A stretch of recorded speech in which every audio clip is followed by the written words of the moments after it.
బాబు గారు తిరుపతి నుంచే తిరుమల నుంచే ప్రక్షాళన మొదలవుతుంది అన్నారు. అవును సార్, ఇదే కదా. 50 రోజులైంది. 50 రోజుల ప్రక్షాళనలో ఎక్కడి నుంచి ఎక్కడ దాకా వెళ్ళగలిగారు? దాంట్లో నాకు తెలిసి ఈవో గారు ఇప్పుడు వచ్చారు సార్. ఆయన కూడా కొంత స్ట్రిక్ట్ గానే చూస్తూ ఉన్నారు.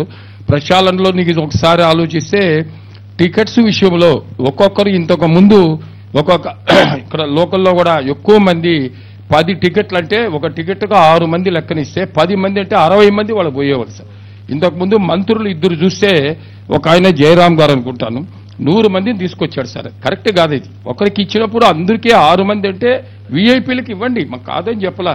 అదేవిధంగా మిగతా శ్రీవాణి టికెట్లు ఇస్తున్నారు, ఇవ్వండి. దానికి కూడా లెక్కల పక్కలు లేకుండా దోపిడీ జరుగుతూ ఉంటే టీటీడీ దీన్ని ఎట్లా చూస్తారు సార్ చెప్పండి? కరెక్ట్ కదా సార్?